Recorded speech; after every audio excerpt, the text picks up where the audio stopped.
जय श्री कृष्ण मित्रों, मैं अशोक श्री राम शर्मा। आज हम बात करने जा रहे हैं वैदिक पद्धति से घर का निर्माण कैसा किया जाए जो वास्तु के अनुकूल होगा। जैसे हजारों आपने वास्तु के हिसाब से वास्तु देवता तथा वास्तु पद्धति से अलग पुस्तकें आई होंगी, लेकिन मेरे अनुभव के आधार पर मैं एक वास्तु देवता का फोटो तैयार किया हूँ। इस फोटो में आप वास्तु घर का देख करके घर का निर्माण कर सकते हैं। यहाँ पर मुख्य दरवाज़ा बनाना चाहिए यहाँ नॉर्थ ईस्ट में। अगर ये नॉर्थ ईस्ट में कोने में बनाया तो वास्तु देवता का सिर होगा। यहाँ पर आप मुख्य गेट नहीं बना सकते क्योंकि वास्तु देवता आपको फल नहीं देंगे घर में एंटर करने का, क्योंकि यहाँ उसके ऊपर पाँव रख करके जाएंगे। इसलिए घर में या तो मेन डोर इधर बनाइए या इधर बनाइए। जहाँ पर खाली जगह है वहाँ वास्तु के अनुसार मेन डोर बना सकते हैं। इस डोर का बनाने से घर में अथाह धन का प्रवेश होगा और 7 पीढ़ी तक घर बहुत ही सुचारू रूप से चलेगा। ये वास्तु फोटो मैंने 501 रुपीज़ में आपको भेजने का काम कर रहा हूँ, क्योंकि हर कोई भी आप ये मंगा सकते हैं। ये मैं रचना करने का मेरा आधार क्या है मैं आपको बताने जा रहा हूँ। क्योंकि जब आप भवन का निर्माण कर लेते हैं तो कुछ समस्याएं आती है। 100% वास्तु से ये काम घर का नहीं रहता है। इसलिए वास्तु देवता का फोटो अपने पूजा स्थान में रखना जरूरी है, क्योंकि मैंने 10 दिशाओं का चयन करके ब्रह्म स्थान का वो पूजा पाठ इसमें पावर दे करके मैं आपको कोरियर के द्वारा भेजूंगा। कोरियर का चार्ज अलग रहेगा और इसका 501 रुपीज़ का चार्ज मेरे द्वारा है, क्योंकि मैं ये सभी के लिए फायदे के लिए मैं काम कर रहा हूँ। अब मैं बात करने जा रहा हूँ वास्तु मकान वास्तु के अनुकूल अपना भवन का निर्माण कहाँ करना चाहिए, कहाँ नहीं करना चाहिए। सबसे पहले हम बात करने हैं कि जहाँ पर शमशान घाट है वहाँ पर आप घर का निर्माण नहीं करें, क्योंकि वह हमेशा नेगेटिव हवा आती रहती है। तथा जिस घर में किसी की हत्या हो गई हो तो वहाँ पर आप मकान में नहीं रह सकते, क्योंकि वहाँ पर उसकी आत्मा भटकती रहती है, उसकी रूह वहाँ कांपती रहती है। इसलिए रहने वालों को वहाँ पर कभी भी वहाँ नहीं रहना चाहिए। तथा जहाँ पर मांस की दुकान है तथा जहाँ पर हॉस्पिटल है उसके नज़दीक पास में आप घर का निर्माण कभी भी नहीं कर सकते।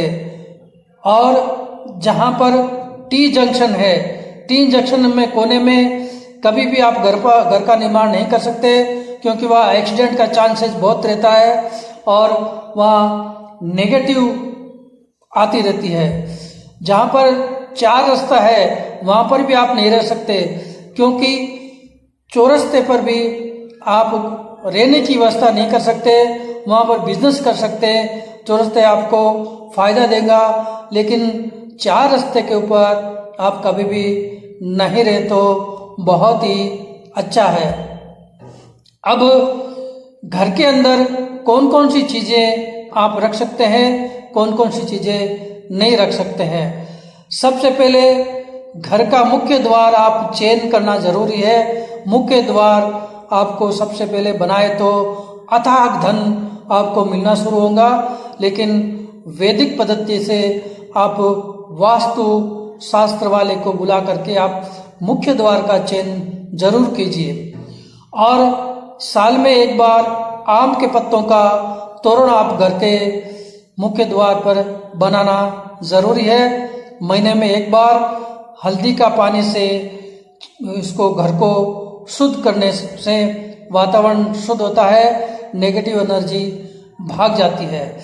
अब मैं घर में कौन कौन सी चीज़ों का, घर में टूटा हुआ ग्लास, टूटे हुए बर्तन और टूटे हुए चेयर्स, टूटे हुए फर्नीचर, पंखे की आवाज़ करता हुआ पंखा, टूटा हुआ नल जहाँ हमेशा पानी टपकता रहे वहाँ पर, मकड़ी के जाले इत्यादि घर में कभी भी नहीं रहना चाहिए। इसको हमेशा शुद्ध करते रहना चाहिए। जहाँ पर चमगादड़ रहती है वहाँ पर हमेशा नेगेटिव प्रभाव मंडराता रहता है, इसलिए उसका भी ध्यान कर सकते हैं। जहाँ पर हरियाली हो वहाँ पर आप मकान बना सकते हैं। जहाँ पर कुशा उगती हो यानी डाब उगता हो वहाँ पर आप बना सकते हैं। वहाँ जहाँ पर पानी का अथाक संचार होता है वहाँ पर आप मकान बना सकते हैं। लेकिन वैदिक पद्धति से ज्योतिष शास्त्र को बुला करके आप मकान का चयन कर सकते हैं। जीवन में एक बार निर्माण होता है, वो निर्माण 7 पीढ़ी तक आपको घर हंसी खुशी से भरपूर रखता है।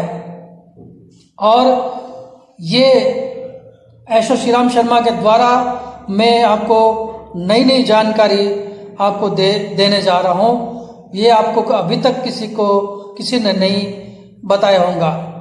अब वास्तु के लिए वास्तु देवता को घर में क्यों रखना चाहिए, क्यों पूजा करना चाहिए, इसका ये मतलब है कि कभी कभी वर्षा जल तथा ड्रेनेज का पानी एक साथ रहने से नेगेटिव प्रभाव रहता है। इसलिए मैंने ये वास्तु यंत्र बना करके तैयार किया हूँ। मेरे द्वारा बहुत ही उम्दा, बहुत ही अच्छी जानकारी के लिए मैंने सभी 10 दिशाओं का चयन करके वास्तु देवता का बनाया हूँ। लेकिन कुछ चाइनीज जो है ऐसे यंत्र बना करके दे देते हैं, वे कभी भी घर में नहीं रखना चाहिए। ये शनि महाराज का, ये राहु महाराज का यंत्र कभी भी घर में नहीं रहना चाहिए। ये यंत्र जो है इतने बड़े नहीं रहना चाहिए। सभी यंत्र नेगेटिव प्रभाव देते हैं, अच्छा प्रभाव नहीं रहते।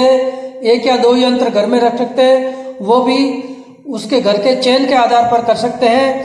लेकिन वास्तु देवता का आप घर में पूजा के स्थान में रखने से आपको 101% फायदा देगा और 101% पोजीशन देगा। इसकी आप एक हमेशा चिराग कर लीजिए। और वास्तु देवता कुछ न कुछ एकाध गड़बड़ रहता ही रहता घर में।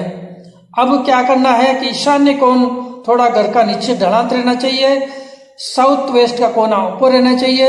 इसका मतलब है कि वर्षा जल जो है वहां से आकर के ईशान्य कोण में जा सकते। लेकिन कुछ जो है वास्तु के अनुकूल नहीं बना करके वो गलतियां कर देते हैं। ये गलती के नेगेटिव प्रभाव के लिए मैंने वास्तु यंत्र का आपको मेरे ऐशो श्री राम शर्मा के द्वारा मैं बनाया हूँ। क्योंकि रोड पर भी कभी काम चलता रहता है, मकान के सामने खंबा तैयार हो जाता है, इलेक्ट्रिक पोल बन जाते हैं। इसलिए मैंने वास्तु दोष नहीं लगने के लिए मैं वास्तु देवता का यंत्र तैयार करके मेरे द्वारा आपको भिजा रहा हूँ।